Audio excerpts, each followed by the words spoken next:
Hello and welcome back to CultureDex, the latest channel from What Culture, which is all about Pokemon. You may have seen us launch very recently. My name is Nathan Ellensworth, and today I'm joined by the wonderful Tom Ryan Smith. Hi, Tom. Hey Nathan, how's it going?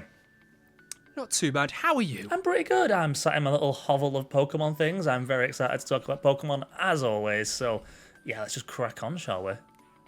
Absolutely, yes. If you are watching on YouTube, why don't you crack on and give us a like below, hit the subscribe button, and maybe pop some comments.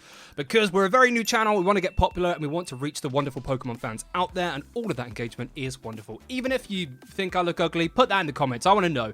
Also, if you prefer to listen to your podcast, we can now be found wherever you listen to your podcasts, and that is right over on the What Culture Gaming feed. Is that right, Tom? It is, yes. Yeah, so if you go onto like Spotify, Apple Music, wherever, search What Culture Gaming. We've slotted ourselves in there. It's a temporary thing, just for now, because obviously we're new, we're building up, we want to make sure we get our audience sees us, so after a while, hopefully, we'll then shift over to our own new place. Exactly. Anyway, Tom. Oh. Pretty soon, Pokemon's going to turn 30. So that's what we're talking about today. Yes, that is exactly what we're talking about today. We're talking about Pokemon's upcoming 30th anniversary on February the 27th of 2026, which marks 30 years since Pokemon Red and Green came out in Japan on February 27th, 1996, which is a disgusting amount of time ago. So one thing that we're going to do very quickly is, because we know that Pokemon's going to have a big 30th anniversary bash, we don't know exactly what it's going to be, but we're going to do some predictions in a little while. We're going to chat about the games, we're going to chat about the TCG, some of the things that we know, some of the things that have already been confirmed. But very quickly, we're going to go through what happened for Pokemon's 20th anniversary, because I think this will hopefully slightly inform our predictions for the 30th anniversary. So we're not going to go into everything in detail, but in terms of things that the people who played the games could expect, Pokemon's 20th anniversary kicked off with some event distributions for some mythical Pokemon. So we got level 100 versions of Mew, Celebi, Jirachi, Darkrai, Manaphy, Shaman, Arceus, Victini, Keldeo, Genesect, and Meloetta, all distributed to owners of Pokemon X and Y and Omega Ruby and Alpha Sapphire. That's pretty cool. I can see them doing something like that again. Yeah, definitely. I think Pokemon love to celebrate with distributions, and I feel now that distributions are so much easier than they were even probably 5 years ago. They're gonna be going all in on that. Like, we've already seen distributions working in a new, different way in ZA. So however they handle it in this new generation, I mean, it's gonna be a mystery gift, right? Probably, but it's still pretty cool. Absolutely, and also there are a couple of very specific Pokemon that don't have their shinies just distributed yet. Like, we don't have shiny Keldeo, though it's been added to Pokemon Go very recently. We've never had an official distribution of shiny Hooper, shiny what's the Volcanion, and who else? There's a couple of other ones like Urshifu and stuff like that, some of the more recent mythical Pokemon. So that could be a good way for them to kick off that. And I'd love to, oh god, I want more shiny Pokemon. I always want shiny Pokemon. I know I'm greedy, but there are a couple of them that are really cool, like shiny Hooper. You are a big shiny enjoyer. Oh yeah, I love me some shiny mons. There was also, in 2016, the big Superbowl 50, which is a 30-second commercial advertised around the Super Bowl, all about Pokemon. That's pretty huge. I'd love to see a really big celebration during the Super Bowl or something similar. Yeah, that would be cool. I don't know how much that may be on the cards this year, because I feel like as big as 20 was, 25 is also like one of those huge major milestones between them both. 30 just sort of feels like 25 is halfway to 50, 20 is a huge milestone. I wonder if 30 is the kind of milestone where they'll go out in that capacity, or if now the franchise is bigger than ever. Does it even need to promote in that way? Like, we know they've got the huge event that's surrounding the World Championships next year, which is its own special convention that is just for Pokemon as a separate event. Like, that probably fills the void of, like, we don't need the Super Bowl anymore to be like, hey, do you remember Pokemon? That exists and it's 20. But everyone knows, and everyone's all invested. I mean, that's most true. people. And the Super Bowl, even 30 seconds, costs millions of dollars. So that's true. Yeah, maybe. And Pokemon EX, I think it's called Pokemon EX. That event is going to be around Worlds, isn't it? I think so. Yeah. Yeah, that does look really cool. Outside of that, we also had Pokemon Day celebrations. We had the announcement of Pokemon Sun and Moon.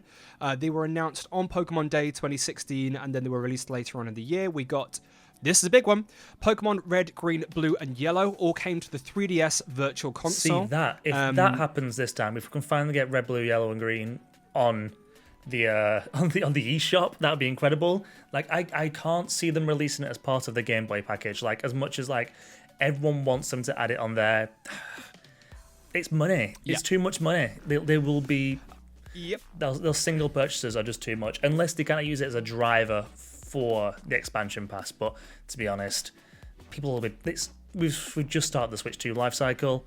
They can get so much money out of that. Like it just makes sense. Release them.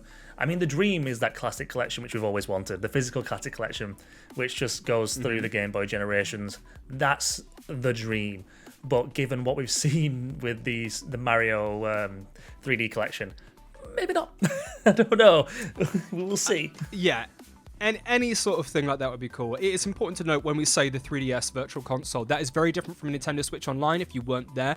The Virtual Console for the Wii, for the 3DS, and the Wii U was a purchase per game. So every game was added to sort of the greater Virtual Console, but if you wanted Mario 64, you had to buy Mario 64. And they weren't loads, but basically that's how it worked, whereas now it's sort of a Netflix streaming sort of service. And yes, you're absolutely right. These are the most valuable ROMs in the world. Yes, and like Nintendo is so protective over these things now. It would make sense for them to bite the bullet and sell it because Nintendo strikes down them ROM situations now. They hate that the ROM hacks and all those things. Nintendo will lawyer up when they need to. So if they can even get a smidge of cent on that, we can make money off this. They will be doing it, and the fact they haven't yet still blows my mind. It's wild, but I hope it happens so much. Just please. It drives me crazy. When I worked at Dexerto, I wrote an article about this called "Please Pokemon, Let Me Buy Your Games," and it was one of my most successful articles I ever had there.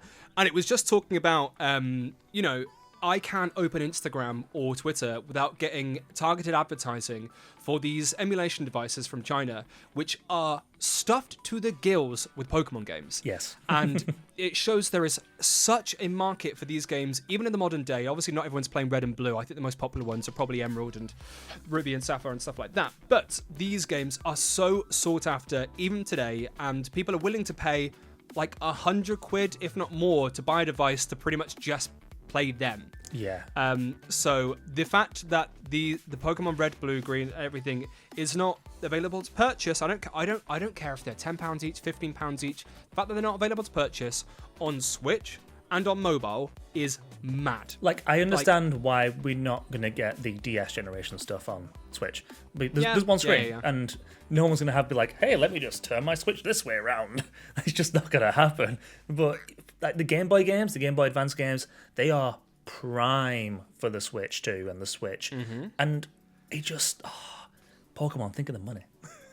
I know. People are buying phone cases that look like a Game Boy with buttons on them to play the Pokemon games on their phones. Yes. And it's like you are just leaving money on the table. Anyway, so that's one thing. We also got back in 2016 we also got those really, really cool new Nintendo 3DS edition they were so cool. Pokemon editions with the Pokemon Red and Blue faceplates. God, I wish I'd got one of those. Yeah, me too. Like I ended up with a Nintendo 3DS Ambassador edition, which was pretty cool. Nice. But I didn't get one of the for some reason back then I thought, no, it doesn't matter, I don't need one of those. And now I look back and think, you fool. Yep, I mean, at the moment, the Pokemon, the new Nintendo 3DS Pokemon Edition ones with the faceplates have Pokemon pre-installed. So if you have the money, that is one of the only ways you can legally buy those Pokemon games and have them work in the modern capacity without buying the original carts, which is wild. Anyway, moving on. We'll come back to NSO because there's loads of stuff to talk about with that. In terms of rounding up what else happened with 2016's 20th anniversary celebrations, there was also appearances of Pokemon in Nintendo Badge Arcade, in Splatoon. There was a Splatfest that pitted Pokemon Blue against Green, although I imagine that was Red against Green in Japan. There was Pokemon courses in Super Mario Maker, as well as some costumes. And as we discussed earlier, there was a special trading card game set. There was Generations and Evolutions. Yeah, so I never picked any Generations up. That was something that I completely missed, but it was Evolutions that drew me back in because it was that base set sort of reprint situation. Generations, I have opened a few packs somehow. Back in the day, I think I just saw like one of the boxes in the shop and went, go on then, I'll have a go at one of those. Back before prices went super wild. I'm pretty sure it was just Yep. 30 quid for a couple of packs, which never again, never, ever, ever going to happen I again. know. But yeah, it was that. The one that brought everyone back was Evolutions, and I loved that set. It was so much fun. So much fun. Just going through there, seeing those old cards in a new format. It just, the nostalgia that came with it, and I don't know if you're like me.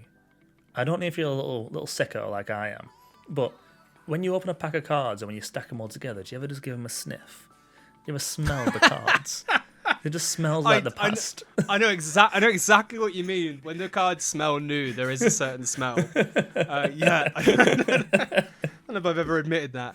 But talking about the Generations and Evolutions set does bring us to the modern day, because one of the only things we sort of know what's happening for Pokemon's 30th anniversary is in the realms of the TCG, just because these get announced ahead of time because people have to do pre-orders and there's so much stuff moving around, and also because a lot of the time product listings end up leaking and stuff like that. So one thing that we do actually know is that Pokemon has trademarked Celebration Collection, and we do know that we've got sets coming up called Ascended Heroes, which is basically a Legends EA set, including the debut of Mega Dragonite, and in Japan we've got Mega Dream EX, which is coming out very, very soon.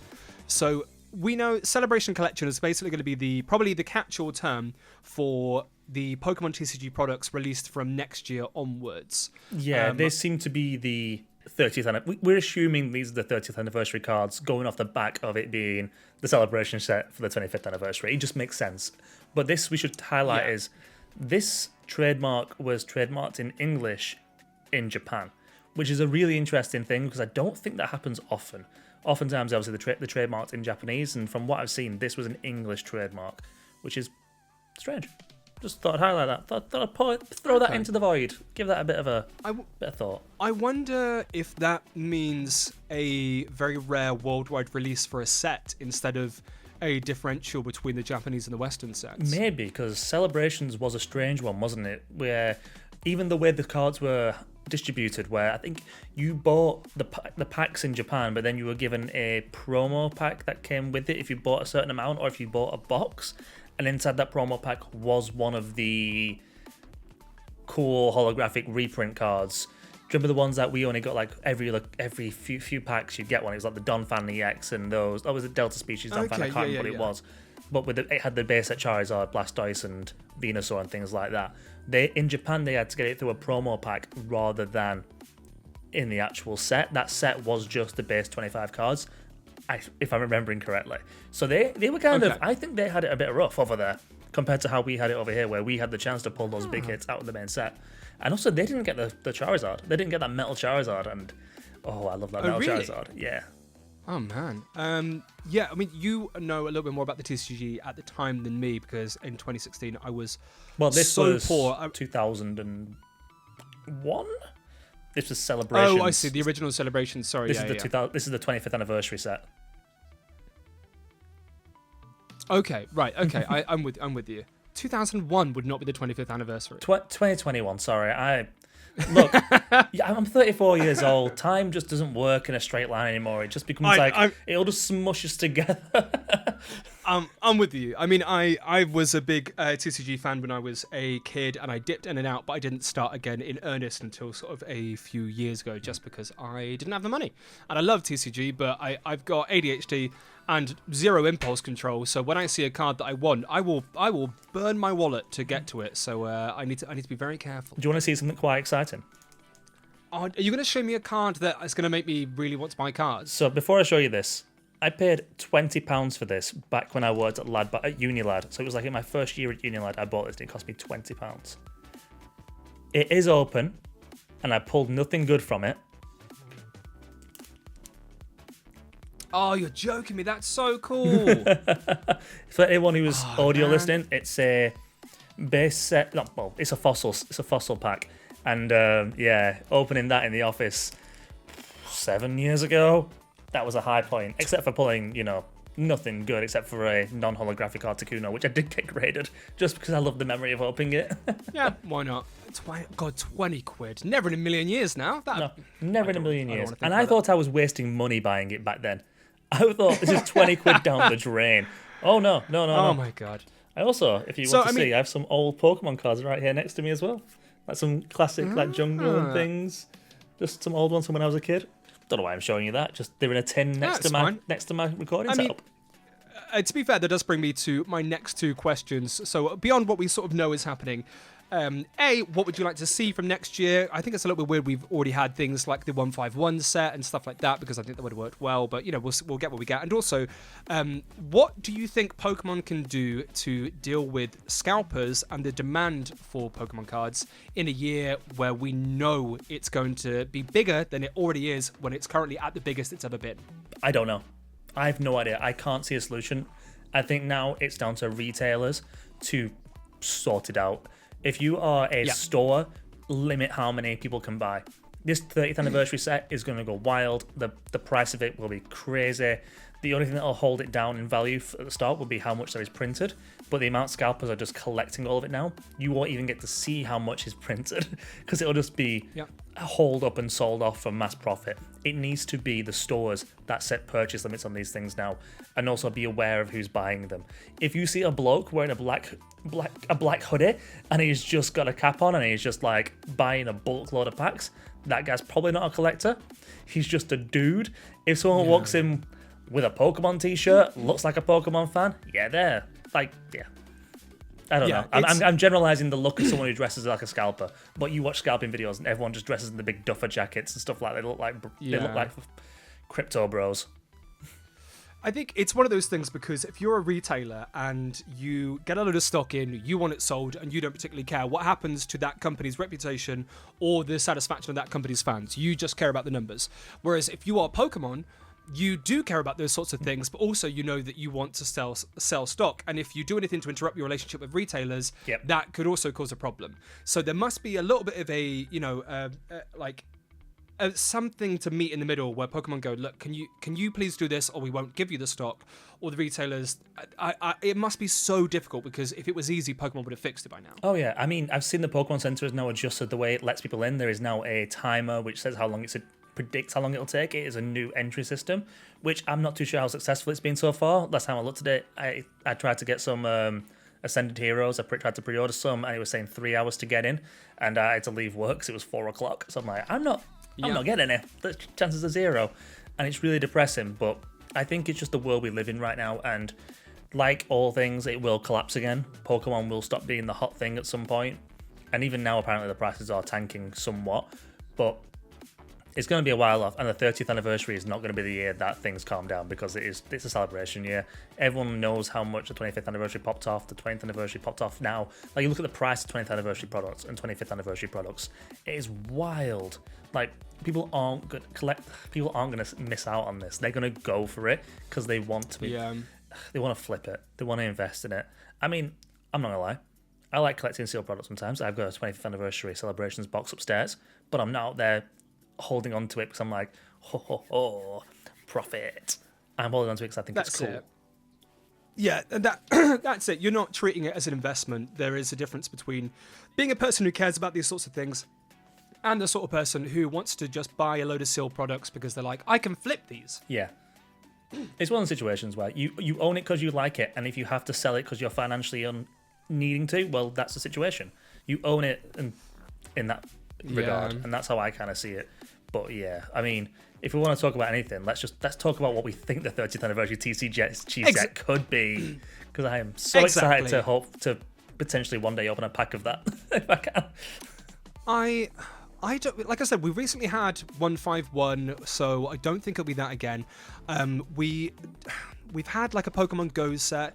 We also had like a shiny set not too long ago, though not a million years ago. I don't know. I think at this point, maybe something to look back at Gold and Silver. I know we always talk about Neo Genesis and stuff like that, but we've had so much Kanto stuff. I would love to see sort of a celebration of either Gold and Silver or sort of just like going through the generations. I would love to see that, but unfortunately I feel like a big anniversary is of the entire franchise, and you've got to find a way to do that. If you just focus on Gold and Silver, then you just lock it into that era, and I just don't see Pokemon going that route. I think it has to be a celebration of throughout.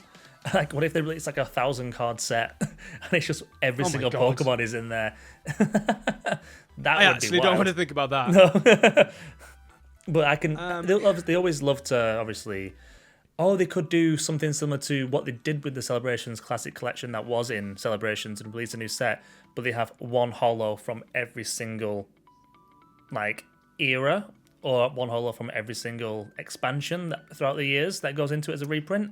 Something that will then encapsulate the entire time, because I think that does a lot more for the brand than just doing a reprint of Gold and Silver, because they will want to reprint Neo Genesis when they're in a time of, I don't know, a Legends game set in Johto, or something that ties alongside it. Although the black and white set didn't make much sense for timing from what I can tell. That was an odd one. Yeah, I mean, sometimes they're designed to not fill gaps, but sort of it to be used in lows. And the black and white one I can only sort of think of because maybe it was the Blueberry Academy stuff in Scarlet and Violet. Maybe. And that was technically sort of a Unova thing, but who knows? Anyway, that's probably enough about the TCG for now. Like I said, we know we've got Ascended Heroes to look forward to, and we're going to have many, many more sets after that. So, next big one, video games. Ooh, we're going to release some video games, are they? I hope they do. One thing off top is, I'm just going to discuss now, we will not be talking about leaks, because leaks are generally illegally obtained materials. They are also subject to change. They are also sometimes just concepts that are then dropped, and I think they take the fun out of it. So if you have seen a leak, I don't particularly care, because that may not be anywhere near the reality, and I also don't like the idea of having the next 5 years of Pokemon mapped out for me. So this is just going to be basically what we'd like to see and what we think is going to happen. Yeah, I mean, obviously, it's going to be the big... We are hitting the Gen 10 30th anniversary combo, so they really have to go big on this game. It's it's that combination of both together. It's like, ooh, and it'll be the first Switch 2 native game we expect. So it's a really good place to be for. Will it? Will it? I said we expect. We expect. We hope. Please be a native Switch 2 game. Pretty please. What I'd love them to do is like Dragon Quest 11. Maybe they do like a 3D version on Switch 2, and then just a top-down pixel version for Switch. Just do what FIFA doesn't do, a Legacy Edition. Yeah, perfect. But yeah, we are pretty much absolutely bang on the money set for a Gen 10 next year in terms of the cycle of these games. In fact, we're a little bit overdue. Which I'm so happy about. I love that they spent some extra time this time. I know ZA didn't really hit the pinnacle of graphics and really, but it was still a step up of what we've had in the past, despite a few things. But hopefully now this next game can finally focus on the future of the franchise in a way that we've not seen before. Like, I think the open world aspects have been fantastic, and that has to stay now, but it has to be done in a way that is just performs well. Like, the Pokemon don't just pop up a few meters from your face.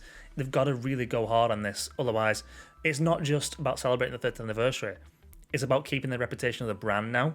Because we've had so many Pokemon games in a row which have underwhelmed in certain capacities, and especially with the most vocal of audiences, who obviously many of them come from bad faith arguments, but still just normal people on the street are just like, yeah, the last game just looked really bad and performed really bad. They need to sort that out for this one, and the time to do it is the Gen 10 10th anniversary, the 10th mainline game, or 10th generation, I should say, because I know what you mean. They have to do it, and if they don't, it's going to be... God, I don't know what's going to happen. It's interesting. I absolutely agree. Pokemon are in a rare place now where they're more successful than they've ever been in terms of sales numbers. Pokemon Scarlet and Violet recently had their full sales numbers updated in a Nintendo Quarterly, and they are behind only Pokemon Red, Blue and Green for the Game Boy in terms of sales. And it's possible they might overtake them eventually. So Pokemon... And also we are sort of acutely aware of, for the very first time with Pokemon Scarlet and Violet, there were tweets, or there were at least company statements from the Pokemon Company saying, hey, we know that the performance is not as good as it should be. Whether this was in not retaliation, but coming back after reviews or something like that, or generally the public consensus, they're well aware that the performance wasn't where it needed to be. And we got the Switch 2 update, which made it so much better. So we know their engineers, they have the power. And that was probably a version very similar to a version they had internally. and they didn't have the hardware out there to make the games run like that. So I'm with you. I absolutely think the next gen will be... It has to run a lot better, but I do think the extra time they're taking will be very interesting to see what happens. But what I'm hoping for is, I really enjoy... I know people don't always like it because of many reasons, but Pokemon Black and White to me are some of the best games in the series, especially Pokemon Black and White 2. And that was sort of a reinvention for the franchise. That was the Pokemon company wanting to put basically a hard line under everything before and going, cool. We're using, all of our power, all of our staff, everything like that to create something basically that feels like a new game, but in the Pokemon franchise. Famously, they had entirely new Pokemon until the post-game. You literally couldn't catch a Pikachu or a Zubat or anything until the post-game, and now obviously the double-edged sword of that was they just made copies of a lot of the original Pokemon, which a lot of people don't like, but it's one of those things. There was sort of an allegory for every single Pokemon. There was like a Pidgey, there was a Zubat, there's a Grimer, and that is one issue. But also Pokemon Black and White, they did add so much detail and so many things, like the pixel art was the best it'd ever been. Like, it was phenomenal. They did quasi 3D with it. They had these really cool sort of scenes when you're overlooking the bridges or going into particular scenic towns. And we also had the seasons. Now, the seasons of Black and White ruled. The reason I'm saying this is because in Scarlet and Violet, we've been dabbling with the open world and we've kind of got different biomes. What I think we need to have now is basically a day and night and weather system that feels consequential. Yeah, that'd be cool.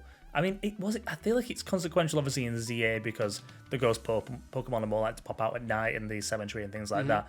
But I completely agree with you. It'd be nice to have a weather system that works, a cloud system, something that kind of affects the weather. Like, we had that back in Oblivion and Skyrim and things like that. Walking around those worlds and you're like, oh, it's a dreary day today.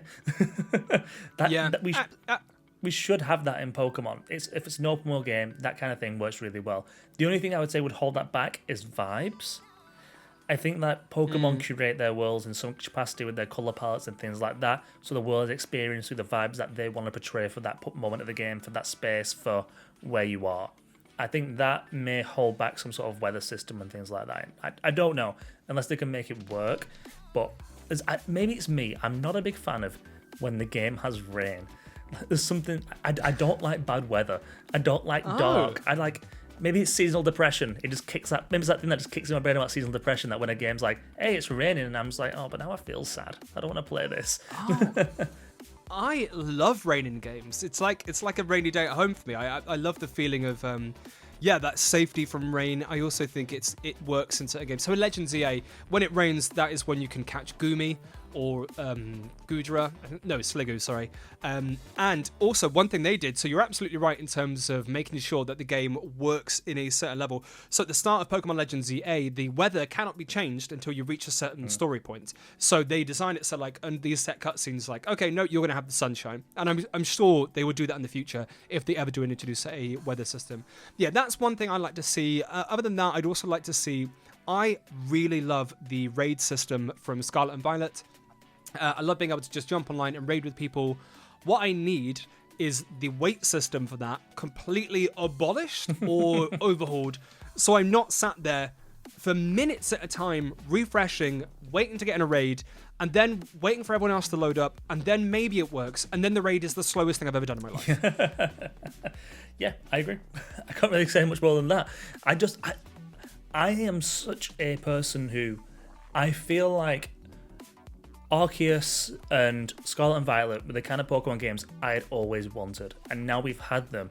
I just want an iteration on that blows it out the water. So I'm actually happy to not really have any predictions of what I want to see or ideas. I want Pokemon to surprise me with Gen 10. Like, yeah, I want to go back to Kanto. I want a 3D Kanto to explore. I want to walk down all those routes in like a 3D world with an openness and everything. Of course I want that. But also I want something completely new. I want something different. I want to explore a new land, which obviously is what Pokemon is all about. They kind of take those moments of revisiting for side games. So, yeah, like, we've got... I don't know, man. I really just... I just want to be surprised. I want to see something that just sparks joy, like that first time we saw the reveal of Scarlet and Violet, where Coco's little face was there on that poster. That's what I'm here for, man. I just... Show me something that sparks joy in me and performs better than any other Pokemon game for a long, long time, please. Like, my favorite game aesthetically in the Pokemon series, Sword and Shield. I think Galar is one of the most beautifully, like, realized worlds. Walking at first up the first village when you're walking around your hometown, the colors, the rolling hills, everything about it, it's so beautiful. There's what's it called? The glowing forest. I've completely forgot its name, like Glim. And it's not Glimdark. It's something like that, Glimwood or whatever. Yeah. It's the one that Joe Merrick watched a 24-hour stream of. So they Galarian Ponyta. Galarian Ponyta, yeah. But like I love the aesthetic of that game. I think it's beautiful. Obviously, the open world area had its graphical issues, but I think what they actually went for in terms of artistic style, that was great for me. I think that was lost in Scarlet and Violet. That game was just too linear. If we can have an open world game that matches the graphical fidelity of something like Let's Go Pikachu, Sword and Shield, yeah, let's go. Do you know what? I'm not a big Sword and Shield fan, but I am with you there. I really like the idea of distinctly different biomes, and that is one thing that Scarlet and Violet didn't really have until we got to the Blueberry Academy, when they literally just cut up a circle into four corners, which is not an elegant solution, but it did give us a bit of variety and a reason for them to be like, fire Pokemon go there, water Pokemon go there. I would like to see a world that isn't as much of a straight line as Sword and Shield, and also has a variety of different areas. I also want to make sure that we see something that we haven't seen before. I know that's very hard to do with a Pokemon game because we've basically done everything, and there's going to be a volcano with fire bits, and then there's going to be sort of a marshy bit or whatever, and a sandy bit. But I would like to see, something distinctly different, something interesting, some concepts that make us go like, oh wow, that's a really interesting way to do that. And I hope that the Pokemon represent that, because I think Sword and Shield and Sun and Moon, when they brought in regional variants, they did a really good job of going, not only are there very specific territories here and very specific parts of nature, but the Pokemon themselves now represent that, and using regional variants to go, the Pokemon have changed to adapt to this, was a really smart way of doing that. Yeah, I think that was fantastic. And maybe that's one way we can celebrate the last 30 years in the game. Have some Pokemon from every single generation having a variant. That's the way you kind of handle it. How many from Kanto haven't even got a variant now? Everyone has, but other than my boy Psyduck, who is sorely waiting for anything. Oh no, he hasn't. Psyduck does not have a variant. Oh, that's wild. Zilch. I never thought about that. That is. Meowth's got so many. That's right. God, yeah, my boy Psyduck. There's a couple of other ones that have either had like something like a Gigantamax form or a Mega or stuff like that, but there's very few Kanto Pokemon that have had nothing. But yeah, you're right, that would be really cool. I don't know how much the fans would love a game that just went, and here's a new version for loads of old ones. I don't mean make an entire game out of variants. I just mean sprinkle some respect for every single generation, because I always feel like every time they do start doing variants of some capacity, it's always like, here's 10 from Kanto, here's one from this, here's one from this. It's never a full spread. It's always just, it's never enough. But if you take it and be like, okay, this time we're making an even spread across all generations, then I'm well on board. Yeah, Legends EA especially felt like a very weird selection of Pokemon to give Megas to. There was a couple of sort of long-awaited ones from the original generation, and then there was some generations completely omitted, and it was really weird, the selection. Obviously, we don't know everything that's going to be in Legends EA, because we're going to have the DLC in a couple of weeks from recording this, which I'm very excited about. But yeah, I don't know. I agree with you. It'd be very interesting to see what we get, and I imagine that we won't have to wait much longer than Pokemon Day 2026. No. We also have Pokopia coming up, and outside of that, we have the GameCube games are promised on NSO. Yeah. That is what we know is going to be happening. Which is taking forever for those to come out. Like, it is now guaranteed, seemingly, for next year. Because I can't see them just dropping them by the end of this year now. It wouldn't make sense. Just do it next year and either build up a Pokemon Day or as part of the Pokemon Day, like, hey, and this is out right now. Yeah. Play some Pokemon Colosseum. That's a good shadow drop for Pokemon Day, and you're right, it doesn't make much sense before that now because we're only a few months away. But other than that, outside of the mainline games, outside of NSO and Pokopia, you know what I would like to see, and it's something Pokopia is part of, just something unexpected. The way that the Legends series was, just a new formula of Pokemon game. Just to be like, hey, like Conquest was back in the day. Things like that. Just a fun new... I have no visual thing to say to this, but I don't know. Pokemon FIFA or something. Just like Mario, what's it called? Mario Street Fight. What's it called? Mario Strikers. Not Mario Streakers. Like Mario Strikers for Pokemon or something like that. Just some silly beans kind of game that has just a weird, really huge amount of effort and heart put into it. Like Pokopia. But give us another one of those. Just give us some little morsels of silliness. I don't know. I love it when Pokemon does that, and I want some more. Give me Gen 10. Yeah, but give me this. And also, maybe if they're working down the line, obviously we've had the Legends series, a new side series like Legends that also then takes different approaches that maybe does... oh my god, people have always been crying out for the 2D, 3D remakes of pixel art Pokemon games. Don't make that... People always say they want Pokemon games to be that, as if they want that to be the next generation of game. No. Just make that its own series. Make that its own remake series. That is just that. Give us that. Give us like a 2D, 3D remake of Red and Blue. That would be a fun little thing. See, I'm absolutely with you here, because I think whenever people do this sort of prediction thing where they're like, what sort of Pokemon game would you like to see? People quite often go, a sequel to this game I like. And you're absolutely right, that is boring and you probably won't get that. So, yeah, the notion of knocking out a HD 2D version of Pokemon That's it, HD 2D, sorry, not 2D 3D. What a stupid thing. No. Stupid. I know what you meant, and obviously the HD 2D versions of games like Live Alive and Dragon Quest 3 and 1 and 2 that have just come out are the phenomenal. I love HD 2D, but I tell you what I really love is Octopath. If you want to be... I'm going to keep going. Octopath Traveler 1 and 2 and Triangle Strategy, because they use that format, the HD 2D format, but also there's something new. They're a whole new world. Triangle Strategy especially, I adore that game, and despite its stupid name, it's this rich thing that it feels like an old-fashioned RPG. I'm absolutely with you. A HD 2D game in the Pokemon series, that is just a different region or a side story in a previous region, like Legends, this series. God, I'd be so happy. I don't think they would do that before they did a remake, because I think if they announced that and they hadn't done Red and Blue or Emerald or something like that, people would kick off. But I'm absolutely there with you. And I'll tell you one thing I would also like is... so, the person behind a lot of... Pikachu. That's who's behind me. Have you had coffee? You are on one today. You're being... Sorry. You're being so cheeky. The menace is just trying to have a conversation. My tea's gone cold. I've gone to menace mode. Right. What I was trying to say was, basically, James Turner is a Pokemon a person who used to work for the Pokemon Company, and he now has his own studio. He made the Plucky Squire.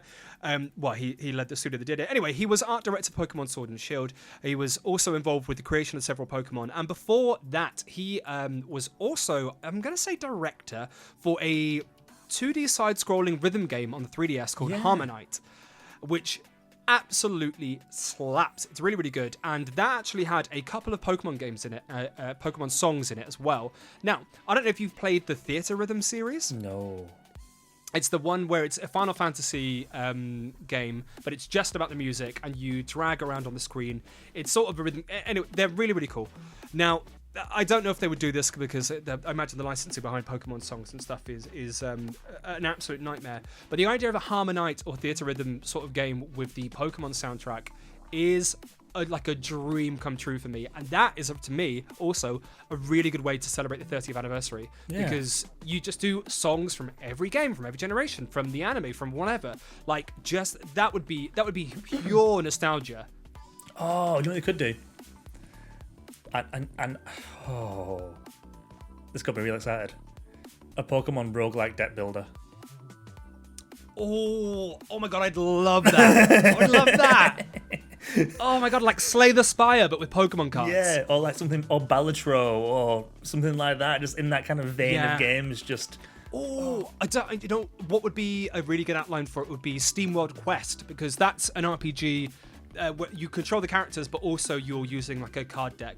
That would be a really cool... you've said something I want now. I'm so sorry. But like, you could set it in the game corner. Yeah. Oh my god, I love this. A Pokemon roguelike deck builder would be amazing. But I mean, also, this is another element of the Pokemon games that I would love to see them. It's a side of the Pokemon games that they've never addressed, but the community loves, is the roguelike elements, because outside of official means, there are people who like to do things like Nuzlocke, which is a fan version of the Pokemon games, where you play through, and if a Pokemon is ever knocked out, that means that it's effectively died, and you release it. And again, this has never been implemented in any Pokemon game, this has not been acknowledged in any official capacity, but it's a very, very popular way for fans to play games. And then also, not that I've seen them, but there are lots of fan mods of Pokemon games which make roguelike modes. To sort of randomize elements. I going back to what you were saying earlier in terms of like a HD 2D version of the Pokemon games that does something different. I think you're right. Maybe a little bit like the Mystery Dungeon series, which is obviously randomized and stuff like that.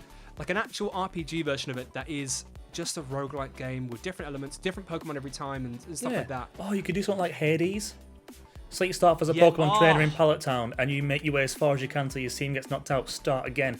But then you have the ability to upgrade the items you start with, and then get further and further. Oh, so every time you black out and you wake up at the Pokemon Center, they're like, okay, but you picked up these items on the way, so you got this, and you can use that to... Or maybe you pick up experience candies, maybe you pick up items that you can use to build TMs, and like... See, now this idea is kind of cool because so the Pokemon themselves don't gain experience through the battles, but it's all about how far you get, and then you start again and you use things that. So like you might pick up some HMs and TMs along the way, and now your Pokemon can be leveled up. Cut this! We're selling this. This is Pokemon. gold. This is genius. Oh my god. Oh man. This is another thing that... Okay. Right, we need to... That is such a good idea. Right, moving on, because we could chat about our ideas for Pokemon games all day. We went from no ideas to like, actually, we have the best. We need to be hired. This is incredible. Hello, Pokemon. Yeah. So we also know that we're probably going to be getting some sort of Pokemon Go celebrations because next year will be the 10th anniversary of Pokemon Go. I imagine Pokemon TCG Pocket will also be getting some sort of anniversary celebrations. Maybe if we get a celebration set, maybe for the very first time Pokemon TCG Pocket does a parity set where they also go, fun. We have these cards. I don't think they will because they're very different, but maybe they something brought similar. In the same kind of style of EXs recently with the Mega EX stuff. That has all been implemented into TCG Pocket now as well. So they are having some parity, which is nice. So maybe it won't be the exact same cards because obviously the gameplay is a different rhythm. It's a different system. It's 3 cards rather than 5, and the speed of it would make sense. But yeah, there has to be some sort of like, it could be a really good opportunity to bring in some old classic cards from Pokemon's past into TCG Pocket. We just reworked. So they have done that. There's a couple of cards in TCG Pocket which are specifically reworks or versions of the original ones, like the base set Slowpoke, which is a full art in Pokemon TCG Pocket, done by the original artist, which expands the poor Slowpoke who's just sat on his own, and the card expanded shows that he's actually surrounded by his mates. But it'd be a really fun way to like an entire set of that. Like you could have literally the 3 base set pack arts. Oh my god, I'd love that. Yeah, or going back to like the fossil sets or anything like that. I mean, so Pokemon Go as well, I think. Do you know the Nintendo hire this man meme? That's Pokemon for us. Hire these men. Yeah, I know. Look, we know some Pokemon people. We can send some ideas over. That's true. Will they listen? Yeah, so Pokemon Go as well. I'm a big old Pokemon Go boy. I love me some Go, and coming up to the 10th anniversary of an online game is wild. Yeah. It's also quite strange for a game to have been going this long and not got like a... I mean, Pokemon's had a lot of it. Pokemon Go specifically has had a lot of iterative updates and lots of additions. And at the moment, it's just sort of expanded, and we've got things like Dynamax and Gigantamax added, and eventually we've got things like trading and that. I think that next year could be the year we get Pokemon Go 2.0. I would like that, because like you were saying, it has been very iterative. They've been adding things on top and on top and on top and building on top and more, but the base actual mechanics have stayed the same. And we spoke about this the other day, actually, and one of the things I've kind of said in the past is Pokemon itself as a franchise in the video games and even in the TCG from some capacity, has evolved so much past what it was. ZA, Legends, Scarlet and Violet have taken what Pokemon used to be and built them in new different ways with new mechanics, new battle systems, open world, things like that. Whereas Pokemon Go, over the last 10 years, has just stayed stagnant to what it has always been.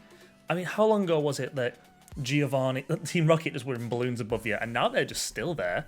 The battle system is still just tap, tap, tap, tap, tap. It is the most boring thing at the World Championships when you go and watch it.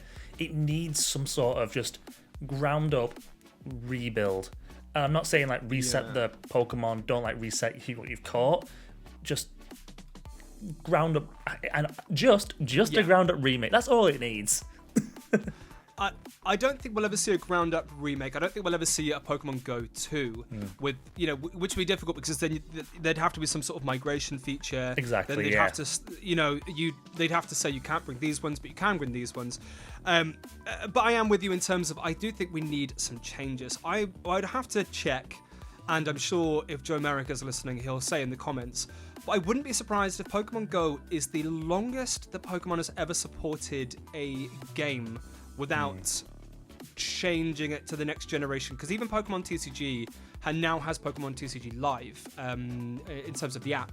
Like that was because what was it before? It was Pokemon TCG Mobile or something like that. Sorry, I was thinking back at any of the Pokemon games that might be still getting support, and I think you're right. Yeah, I'm probably wrong in terms of like something was supported on the internet for however long, but I'm pretty sure there's never been a Pokemon game, a digital one, actually supported this long, which is down to the success of Pokemon Go, which is a cultural juggernaut. Yeah, it can't be understated. Like you can't say that this game has not been a success. I just think now it needs freshening up. It needs just a complete. Some rework somewhere, and either it's just the battle system, the catching system, somewhere down the line it just needs a whole that just the concept of tacking things on now has just become overwhelming, I think. And even new players coming back, old players coming back are just like what's all this? It just needs a complete refresh from the start somehow. Yeah, I mean, I'm a person who plays Pokemon Go every single day. Like, I literally, I have a Pokemon newsletter where I talk about the Pokemon. I'm not. It's because I said I play Pokemon Go every day. It is. That's right. I'm that kid all grown up. I do play Pokemon Go every day. Go every day. I'm in my 30s, and I was 10 years old 10 years ago. That's how that works. Pokemon Go aged me. You just said the exact line from the song and it cracked me up. I know. But I'm really tuned into Pokemon Go, and I do sort of dip out of certain events and certain mechanics. Like, I really don't care about Dynamax. It's too slow. It's just so slow. It's boring, and I really don't like that I can't Dynamax my regular Pokemon. Megas I'm a little bit more into, but the raids now, we just have this pool of raids of Pokemon that we've already had. There does need to be something exciting. That I would love to see a change to the battle system, because that's something that I generally dip in and out of, but I very easily ignore it.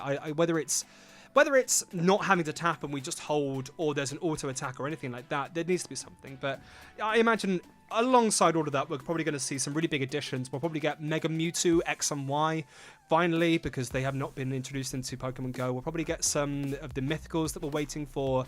So who knows? I imagine the big Pokemon Go in-person events next year are going to be crazy. Yes. And I hope I get to go. Pokemon, invite me. I don't care where they are. Invite me. I want to go. Right. Let's put a cap on the games. Let's go to our last section in terms of the Pokemon celebrations.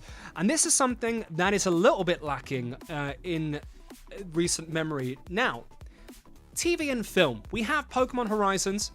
I don't know what the numbers are on that. I don't know what the fan reception's been like. I've seen not all of it, but I've seen a lot of it. I really like it. I think it's wonderful. I think the animation's great. And I do think that Pokemon needed a hard break from Ash and his adventures. Yeah. What we haven't had in ages is a Pokemon movie. We have not, and I think the movies are a good place to carry on with Ash. I think they're a great place just to continue Ash's story, especially for the 30th anniversary. A new Ash movie would go down a treat. It'd be delightful. Like, even if we set it after the end of the anime, like after his story concluded and stuff there, it'd be a really good thing just to continue it. It may be hard to get fans to come in and watch who haven't watched for a long time, but we've remade the first movie. We've remade the first few episodes of the anime. we can't really do much extra that is like an anniversary celebration unless we just make a new Ash, Brock and Misty movie somehow and take him to theatres and just make a big deal over it, saying 30 years of Pokemon, let's go. Have him finally face Giovanni again. Did he ever face Giovanni? I don't think they ever actually had a battle. But I'd like to see like an Ash grown up, not like a Rugrats all grown up movie, but like a sort of an actually I never thought you meant that. No like one considered it was going to be a Rugrats all grown up situation. I knew what I meant, but I would, if we are going to return to Ash, I would like to see like a real distinct movement in time. The world will turn to Ash. And also, like, yeah, I think you're right. I don't know what they would do for a movie without that. Yeah. Right, well, that was basically our predictions and the things that we want for Pokemon's 30th anniversary. But if you disagree with any of those, or you've got some other golden ideas which you think we can sell... Better not, we're right. They won't be better than our ideas, because they're amazing. I mean, but roguelike deck builder Pokemon game. Come on. Come on. It's the best idea no one's ever had. I know. But if you have your own ideas, basically hop into the comments below if you're on YouTube and let us know what you think and what you would like to see. If you are listening to this where you listen to your podcast, then be sure to make sure that you follow What Culture Gaming so you can catch absolutely everything we put out. And other than that, Tom, you got anything else you want to say? I've been reading a good book recently. I've been reading Bob Mortimer's new novel. It's quite nice. It's a really good laugh. It's called The Long Shoe. I like that. Yeah. I've been listening to the Ruth Wilson audiobooks of his Dark Materials. Oh, very nice. I've been really enjoying that. But that's neither here nor there. Right. Thank you for listening, folks. Make sure that you do follow CultureDex over on YouTube. Give us a like, subscribe, comment, all of those things, because we're brand new. We want to get on people's feeds. Other than that, we'll see you next time. Bye. Bye-bye.